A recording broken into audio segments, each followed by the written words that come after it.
Assalamualaikum warahmatullahi wabarakatuh. Kembali lagi di channel saya Muhammad Akmal Syarif. Di sini saya akan membahas tentang tukang rongsokan yang pusing sama tagihan pajak mobil. Kalau pejabat wajar dikasih surat yang berkaitan dengan History of Islamic Economic Talks, pajak dalam perspektif ekonomi muslim. Sebuah surat tagihan yang sanggup membuat seorang tukang rongsokan pusing 7 keliling. Tagihan pajak mobil yang memberatkan sementara pejabat menganggapnya wajar. Ini bukan sekedar masalah nominal. Ini adalah potret ketimpangan yang menyakitkan. Di manakah letak keadilan? Kisah ini memicu argumen utama kita. Beban pajak ini adalah kezaliman fiskal atau zulum. Pajak tidak boleh memiskinkan rakyat. Jika pajak menghambat alat produksi masyarakat kecil, maka sistem tersebut telah gagal memenuhi prinsip keadilan dalam Islam. Dalam Islam, sistem fiskal berpusat pada zakat, yang wajib bagi yang mampu dan alokasinya jelas. Pajak dari riba adalah opsi terakhir. Hanya dibolehkan saat baitul mal kosong. Prioritas kita terbalik. Rakyat kecil dibebani pajak, padahal mereka seharusnya menjadi penerima manfaat zakat. Imam Abu Yusuf menekankan, pengenaan pajak harus proporsional dan bertujuan untuk kesejahteraan umum maslahah. Pajak harusnya mendukung produktivitas, bukan malah menghambat tukang rongsokan mencari nafkah. Pandangan paling kritis datang dari Ibnu Khaldun. Ia menegaskan, tarif pajak yang terlalu tinggi adalah kezaliman yang merusak motivasi bekerja dan investasi. Pada akhirnya, justru menurunkan total penerimaan negara. Beban pajak tukang rongsokan adalah kezaliman fiskal yang menghambatnya mempertahankan hidup atau hizn an-nafs.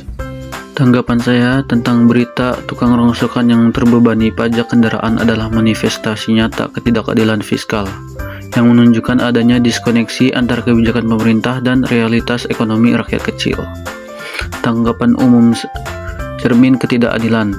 Gagalnya prinsip ability to pay. Secara umum, kasus ini memperlihatkan kegagalan prinsip dasar perpajakan modern, yaitu ability to pay atau kemampuan membayar.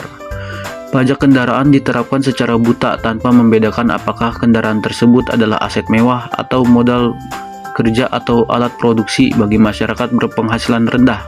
Ketidakpekaan sosial. Kontras antara keluhan rakyat kecil dan anggapan wajar oleh pejabat menunjukkan kurangnya kepekaan dalam perumusan kebijakan yang berdampak langsung pada kelangsungan hidup kelompok marginal. Argumen pribadi, landasan ekonomi Islam. Argumen saya berpusat pada penolakan keras terhadap segala bentuk pungutan yang menimbulkan kesengsaraan sesuai ajaran Islam. Kezaliman fiskal atau zulum. Pengenaan pajak yang tidak sebanding dengan pendapatan adalah kezaliman fiskal atau zulum yang harus dihindari. Dasar klasik ekonom muslim seperti Ibnu Khaldun menegaskan bahwa pajak yang terlalu tinggi adalah zulum atau zolim yang tidak hanya memberatkan rakyat miskin, tetapi juga merusak motivasi bekerja dan investasi. Pada akhirnya merugikan negara, yaitu menurunkan total penerimaan. Melanggar tujuan syariah atau maqasid syariah, pajak yang memberatkan alat produksi kendaraan rongsokan secara langsung mengancam menjaga penghidupan atau hifz an-nafs dan menjaga harta atau hifz al-mal. Dua tujuan fundamental syariah, pajak yang seharusnya memelihara bukan merobohkan mata pencaharian. Rekomendasi kebijakan atau solusi Islami. Rekomendasi diarahkan pada pergeseran fokus dari kewajiban mutlak pada pajak ke prinsip maslahah atau kemaslahatan umum dan redistribusi kekayaan. 1. Rekomendasi keadilan pro miskin atau anti zulum.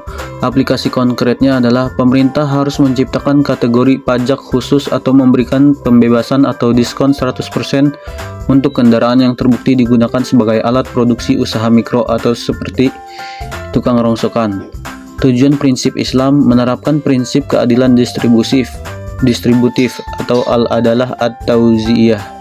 Rekomendasi kedua adalah optimalisasi dana non-pajak. Aplikasi konkretnya adalah mendorong dan mengoptimalkan pengelolaan zakat, infak, sedekah, dan wakaf jiswaf. Tujuan prinsip Islam adalah mengembalikan zakat sebagai prioritas fiskal dan instrumen redistribusi kekayaan. Rekomendasi ketiga adalah bantuan asnaf ghorimin atau aplikasi konkretnya adalah menggunakan dana zakat yang dikelola negara untuk membantu masyarakat miskin, melunasi utang atau tunggakan finansial mendesak seperti tagihan pajak, Di bawah kategori asnaf gharimin adalah orang yang terlilit hutang. Tujuan prinsip Islam menyediakan jaring pengaman sosial safety net atau berbasis syariah. Kesimpulannya adalah kasus ini harus dilihat sebagai momentum untuk mereformasi sistem fiskal agar sejalan dengan prinsip Islam. Pajak harus melayani keadilan dan kemaslahatan rakyat kecil, bukan sebaliknya. Mungkin kurang lebihnya mohon maaf. Assalamualaikum warahmatullahi wabarakatuh.